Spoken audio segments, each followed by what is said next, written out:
The winter wind howled across Moscow as General Voronin stared at the black sedan pulling into the Kremlin courtyard.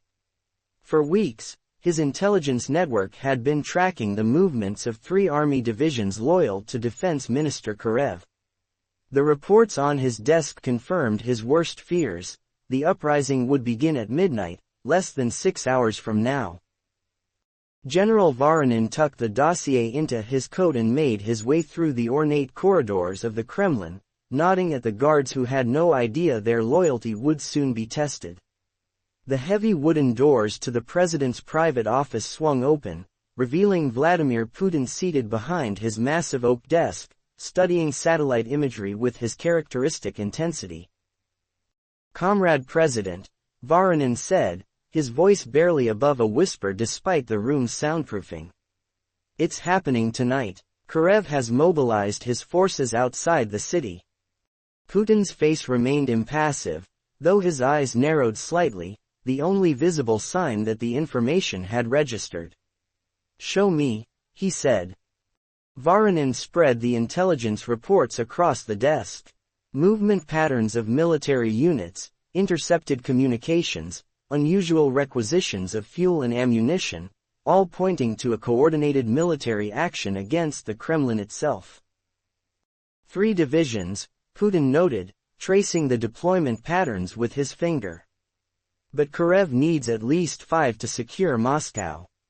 He believes he has allies within the FSB and the Presidential Guard, Voronin replied. Colonel Baranov's unit was reassigned to the perimeter 3 days ago. Putin's jaw tightened. Baranov had been his personal appointment, a decorated commander whose loyalty had never been questioned. Baranov too. Then the situation is worse than I thought. The president stood and walked to the window, gazing out at the snow-covered Kremlin grounds. Moscow lay beyond, glittering in the early evening darkness, unaware of the power struggle about to unfold. For 24 years, Putin had maintained his grip on Russia through a complex web of loyalties, favors, and strategic appointments. Now that web was unraveling. "We have 3 hours before they secure their positions," Putin said. "That's our window." Voronin nodded. "The 7th Special Forces are standing by at Kubinka.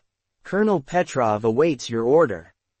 In the FSB headquarters, Director Kuznetsov remains loyal. He's quietly securing the building and communications center. Putin turned from the window. "Begin Operation Firewall. I want all strategic assets secured within the hour." And Voronin, he added as the general reached the door, "find Baranov's family. Bring them here." As Voronin hurried away, Putin activated the secure communication panel hidden in his desk. Throughout his long rule, he had prepared for this very scenario. Contingency plans, loyal military units positioned strategically around Moscow, secret bunkers, and escape routes, all would now be activated. Security Protocol Omega, he spoke into the device. Authentication. Volga Winter. Across Moscow, select military commanders, intelligence officers, and security personnel received the coded alert. Within minutes, the counter-response began to unfold. Minister of Defense Karev reviewed the troop movements on the digital map before him. The 42nd Motorized Infantry was already securing the media centers. The 103rd Airborne had control of Vnukovo Airport. His most trusted division, the 17th Guards, was moving into position around the Kremlin. Is the Presidential Guard neutralized? He asked his aide. Colonel Baranov reports his men are in position. They will stand down when the operation begins. Karev nodded in satisfaction. After years of careful planning, everything was falling into place. Russia would have new leadership by morning. The stagnation of Putin's regime would end, and a new era would begin, his era. In the FSB headquarters, his aide hesitated. "We've lost contact with our assets there. Director Kuznetsov may have been alerted." Karev slammed his fist on the table. "That's impossible. Our security was absolute. Nevertheless, there's unusual activity at the building. Additional forces have arrived. The defense minister's confidence wavered. The plan required complete surprise. If Putin had been warned. Move up the timeline, he ordered. Begin the operation now. Miles away, in the heart of Moscow, Colonel Baranov stood on the Kremlin walls, watching his men take up positions. His secure phone vibrated, a text message with a single photo. His wife and teenage daughter, seated in what appeared to be a Kremlin conference room, flanked by 2 FSB officers. The message below was simple. The president would like to discuss your future, Colonel. Baranov's blood ran cold. Somehow, Putin knew. The carefully orchestrated coup was compromised. He quickly weighed his options. If he proceeded with the plan, his family would certainly suffer. If he betrayed Karev now, he might save them, but for how long? His radio crackled. Colonel, the 17th Guards have reached the outer checkpoints. They're requesting access as per protocol. Decision time. Baranov took a deep breath and made the call that would determine not only his fate but possibly the future of Russia itself. Deny access. Seal all entrances. The Kremlin is now under lockdown by presidential order. Sir. The confusion in his lieutenant's voice was evident. You heard me. And get me a secure line to the president. What Baranov didn't know was that across Moscow, similar scenes were playing out. Key conspirators found themselves compromised, their families secured by loyal FSB units, their communications monitored. The coup that had been years in the planning was unraveling hour by hour. In the eastern outskirts of Moscow, Defense Minister Karev received the alarming reports. The Kremlin was sealed. His trusted units were being stopped at checkpoints by FSB special forces. Loyal generals were being detained in their homes. It's impossible, he muttered. The security was perfect. Who betrayed us? His aide's phone rang. After a brief conversation, the young officer's face turned ashen. Minister, FSB units have surrounded the building. Karev rushed to the window. Black SUVs had formed a perimeter around his command center. Heavily armed operatives in tactical gear were deploying. Get me to the secondary location, he ordered. We still have control of the 42nd. We can regroup in. The lights went out. Emergency generators hummed to life, casting the command center in an eerie red glow. The communications officer called out, all networks are down. We're completely isolated. Karev knew then that it was over. 20 years of resentment and ambition, 3 years of careful planning, all collapsed in a single night. He reached for his sidearm, but his aide shook his head. They're offering terms, Minister. Surrender now, and your family remains safe. Inside the Kremlin, Putin reviewed the updates from across the city. The coup was being dismantled methodically, piece by piece. Most of the conspirators had been apprehended with minimal resistance once they realized they'd been compromised. Karev, he asked General Voronin. Surrounded. He'll be in custody within the hour. Putin nodded. And his international connections. Voronin slid another folder across the desk. As suspected. Financial trails leading to 3 Western intelligence agencies. They provided funding through shell companies in the Baltics. Make sure that information never leaves this room, Putin said. This will be handled internally. Russia's enemies must never know how close they came. The phone on his desk chirped. Yes. Comrade President, state television is secured. They await your address. Putin checked his watch. It was just past midnight. 30 minutes. Prepare the broadcast. As his staff rushed to arrange the emergency address, Putin remained at his desk, contemplating the night's events. The coup had been thwarted, but its very existence revealed dangerous fractures within his power structure. These would need to be addressed, methodically and permanently. At 12:30 a.m., the Russian flag appeared on television screens across the nation. The familiar presidential office came into view, with Vladimir Putin seated calmly behind his desk. "Citizens of the Russian Federation," he began, his voice steady and authoritative. "Tonight, our nation faced a grave threat from within. A small group of military officers, influenced by foreign powers, attempted to seize control of key government installations in Moscow." Throughout the country, bleary-eyed Russians awakened to the extraordinary broadcast. In apartments, military barracks, and all-night cafes, people gathered around screens, watching their leader announce a crisis many hadn't known existed hours earlier. "This attempt has been completely neutralized," Putin continued. "The conspirators are in custody. Their foreign backers have been identified." The camera pulled back slightly, revealing a map of Moscow with red dots indicating where operations had taken place. "Let me be absolutely clear, this was not merely a coup attempt. This was an effort by foreign powers to destabilize our great nation, to create chaos, to make Russia weak." Putin's eyes narrowed as he leaned forward. "This will not stand. Effective immediately, I am declaring a state of national emergency and instituting martial law across the Russian Federation." The implications of this announcement were enormous.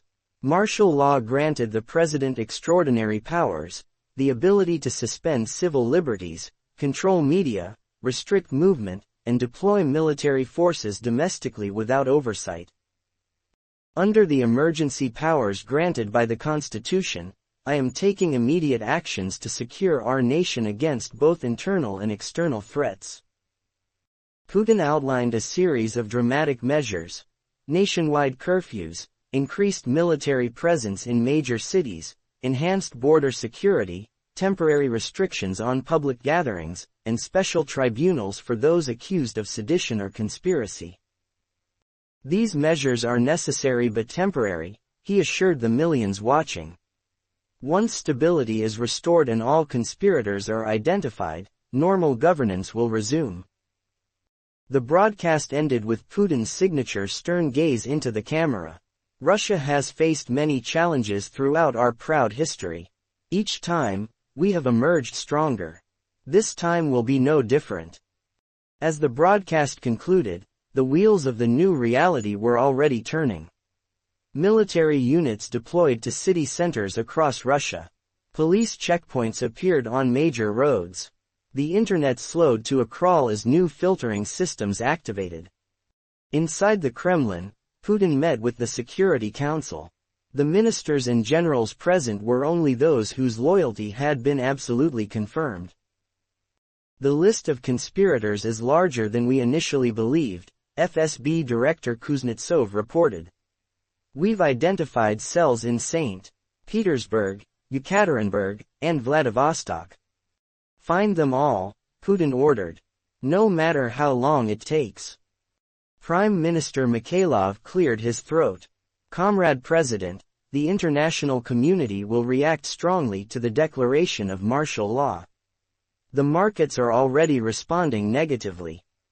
Putin's expression hardened. "The markets will recover when stability returns. As for international opinion," he waved his hand dismissively. "They will protest, threaten sanctions, make bold statements. While they do, we will secure our nation." In the weeks that followed, Russia transformed. The martial law that had been described as temporary began to feel increasingly permanent. The initial crackdown on Karev's conspirators expanded steadily, eventually encompassing opposition politicians, journalists critical of the regime, and even business leaders who had shown insufficient enthusiasm for the government's measures. Public trials began, broadcast on state television. Defense Minister Karev appeared gaunt and subdued as he confessed to conspiracy and treason, naming accomplices and detailing supposed connections to Western intelligence agencies. Few in Russia believed the confessions were obtained without coercion, but fewer still dared to say so publicly. In Washington, London, Berlin, and other Western capitals, leaders watched the unfolding situation with growing alarm. Emergency sessions of NATO, the UN Security Council, and the European Commission produced strongly worded condemnations but little concrete action. Russia's nuclear arsenal and energy leverage ensured that the international response remained largely symbolic. 3 months after the coup attempt, Putin addressed the Federation Council, Russia's upper house of parliament. The state of emergency has served its purpose, he announced. The immediate threat has been neutralized. Now we must institutionalize our security to prevent such threats from arising again. What followed was a series of constitutional amendments and new legislation that essentially codified many aspects of martial law into permanent features of Russian governance. The Presidential Security Council was elevated above the parliament in many key areas. New, protective measures granted security services unprecedented surveillance powers. A National Loyalty Act established legal consequences for a broadly defined category of anti-state activities. For ordinary Russians, life gradually returned to a new normal. The curfews were lifted. Internet restrictions eased slightly, though many Western platforms remained blocked. The military presence in cities decreased, but the new security apparatus remained firmly in place. In the town of Ivanovo, 300 kilometers northeast of Moscow, schoolteacher Marina Sokolova watched as workers installed new cameras outside her apartment building. Similar devices had appeared throughout the town in recent weeks, at intersections, in parks, outside schools and government buildings. They say it's for our safety, her neighbor commented as they observed the installation. To prevent another coup. Marina nodded but said nothing. In the new Russia, casual political conversations had become increasingly dangerous. The night of the failed coup and the changes that followed had taught Russians a valuable lesson about the fragility of whatever freedoms they had enjoyed before. Inside the Kremlin, Putin reviewed the latest security briefing with satisfaction. The crisis had been transformed into an opportunity. Powers that would have been unthinkable 6 months earlier were now firmly established. Opposition had been silenced, the military purged of disloyal elements, and the population had largely accepted the new restrictions as the price of stability. The Western analysts called it a power grab, General Voronin remarked, reviewing international press clippings. They claim you orchestrated the entire crisis. Putin allowed himself a slight smile. And what evidence do they present for this theory? None that would stand up to scrutiny. Conspiracy theories from exiles. Anonymous sources. The usual. Putin nodded. Whether the coup had been genuine or manufactured would remain one of Russia's most closely guarded secrets. What mattered was the result: a stronger presidency, a more compliant population, and a clear message to both domestic and foreign adversaries about the consequences of challenging his rule. The new security framework is fully implemented, Voronin continued. The regional governors have all pledged their support for the constitutional amendments. And the economy? Stabilizing. The initial shock has passed. The new state investments are offsetting the impact of Western reactions. Putin stood and walked to the map of Russia that dominated one wall of his office. The world's largest country, spanning 11 time zones, rich in resources, steeped in history and sacrifice. His legacy would be ensuring it remained strong and unified, regardless of the methods required. Schedule the Victory Day parade as planned, he instructed. Make it larger than last year. The people need symbols of strength now more than ever. As preparations for the military parade began, life under the new normal continued to evolve. In government ministries, universities, and corporate offices, employees attended mandatory, national security awareness seminars. Children in schools recited updated pledges emphasizing loyalty to the state. Television programming featured an increasing number of patriotic documentaries and dramas highlighting Russian resilience against foreign interference. 6 months after the coup attempt, Putin's approval ratings had reached record highs according to state polling. Whether these numbers reflected genuine support or simply fear remained an open question that few dared to investigate. In St. Petersburg, investigative journalist Alexei Kuznetsov met his source in the basement of an old library. Both men spoke in whispers despite checking thoroughly for surveillance devices. "The documents are authentic," the source said, sliding a USB drive across the table. "Financial records, communications, deployment orders, everything about the coup and the response." Kuznetsov pocketed the drive, "And they show the coup was genuine, not staged." The source hesitated. "They show something more complicated. The conspiracy was real, but..." But what? Karev and his allies were being monitored from the beginning. Every move they made was known. They were allowed to proceed to a certain point before being stopped. "A trap," Kuznetsov whispered. "The president knew and waited for the perfect moment." Exactly. And there's more. Indications that certain elements were actually encouraged by double agents. The conspirators were led to believe they had more support than they actually did. Kuznetsov felt a chill. The implications were staggering. Not a manufactured crisis, but a real threat that had been carefully cultivated and then exploited at precisely the right moment to justify the sweeping changes that followed. "I need to publish this," he said. "People have a right to know." The source gripped his arm. "Be careful, Alexei. The new legislation means this could be considered undermining state security. Maximum sentence is 20 years. 2 weeks later, Kuznetsov's article appeared not in a Russian publication, but in a major German newspaper. Using encrypted communications and overseas servers, he had managed to transmit the documents and his analysis to Western journalists. The international reaction was immediate. Fresh condemnations, calls for investigations, new sanctions proposals.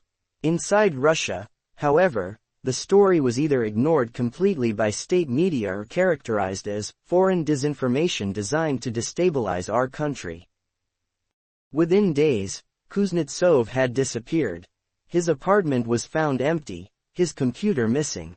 Friends and colleagues who inquired about his whereabouts soon found themselves being questioned by FSB agents about their own activities.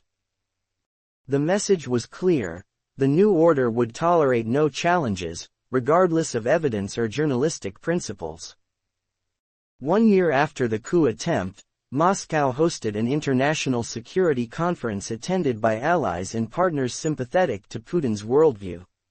Leaders from several former Soviet republics, China, Iran, and various nations across Africa and Latin America gathered to discuss what was billed as a new framework for global security beyond Western hegemony. In his keynote address, Putin presented the events in Russia as a case study in protecting national sovereignty. "What we experienced was not simply a coup attempt," he told the assembled dignitaries. "It was a sophisticated effort at regime change orchestrated by those who cannot tolerate a strong, independent Russia. Through vigilance and decisive action, we preserved our sovereignty, the most fundamental right of any nation." Many of the visiting leaders nodded in agreement, conscious that similar security frameworks were being implemented in their own countries, albeit with less international scrutiny than Russia faced.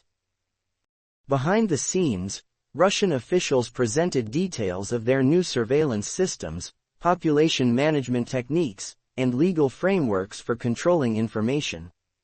These were not presented as restrictions on freedom, but as necessary tools for stability and sovereignty in the modern age. For ordinary Russians, the anniversary of the coup passed with mixed emotions. State media presented extensive programming celebrating the Day of National Unity, the new official designation for the date. Military parades, concerts, and patriotic ceremonies filled the day's schedule. In private homes, however, many reflected on what had been lost. The already limited space for independent media had vanished almost completely. Foreign social networks were accessible only through VPNs, themselves increasingly targeted by authorities. Even private conversations had become carefully modulated, with citizens conscious that new laws made spreading false information about the state a serious crime. Yet life continued. People worked, celebrated birthdays, fell in love, raised children. Human resilience meant finding normalcy even within extraordinary constraints. Markets still operated, albeit with more state control. Entertainment still provided escape, though with more patriotic themes. Families still gathered, though politically sensitive subjects were carefully avoided. For Vladimir Putin, watching from the Kremlin, the transformation represented the culmination of decades of work. What Western observers called democratic backsliding, he viewed as the restoration of order, the creation of a governance model suited to Russia's history and character rather than imposed foreign ideals. In his private office, he reviewed the latest intelligence reports. The Western sanctions were causing some hardship but had also accelerated Russia's pivot toward alternative economic partners. The internal security situation was stable, with potential opposition figures either neutralized or exiled. Military reforms implemented after the purge of disloyal officers had strengthened command structures. "Comrade President," his aide announced, "the Security Council members have arrived." Putin nodded and gathered his papers. Today they would discuss the next phase, extending Russia's security model to neighboring countries, creating what state media had begun calling a stability zone along Russia's borders. As he walked to the meeting, Putin reflected on the irony of Karev's failed coup. The defense minister had sought to end Putin's era, claiming it had become stagnant and authoritarian. Instead, his actions had enabled an even more centralized and controlled system, exactly the opposite of what he had intended. In the end, what had appeared to be Putin's most dangerous crisis had become his greatest opportunity. The coup attempt had provided the perfect justification for measures that might otherwise have faced resistance, both domestically and internationally.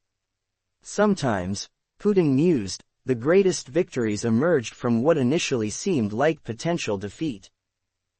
The martial law that had been declared temporary had morphed into a permanent state of heightened security. The constitutional changes that had been presented as protective measures had entrenched unprecedented presidential powers. The national emergency had transformed into a new normal that few Russians could now imagine living without. As Putin entered the Security Council chamber, the assembled ministers and generals rose in respect. These were the survivors, those who had proven their absolute loyalty during the crisis and subsequent purges. Each understood that their position, perhaps even their freedom and lives, depended on the continuing stability of the system they had helped create. "Gentlemen," Putin began as they took their seats, "today we begin planning the next decade of Russian security. The foundations are now in place. It's time to build upon them." Outside the Kremlin walls, Moscow continued its daily rhythm under the watchful eyes of the new surveillance systems. Citizens went about their business, adapting to life in a society where security had officially triumphed over liberty. In schools, children learned the official history of the attempted foreign coup, and the decisive leadership that had saved the nation. In insecure government archives, the full truth about the events of that night remained sealed, the extent of foreknowledge, the role of provocateurs, the careful exploitation of genuine grievances, all classified at the highest level. Perhaps decades in the future, historians would uncover the complete story. Until then, the official narrative would serve its purpose, justifying the transformation of Russian governance and society. What had begun as a power struggle had ended as something more profound, a restructuring of the relationship between the Russian state and its citizens. The coup attempt had failed, but it had also succeeded in ways its planners could never have imagined, cementing rather than removing the very power it had sought to challenge. If you enjoyed it, please like, share, and subscribe to FictionWire Russia. This is a fictional story created purely for entertainment.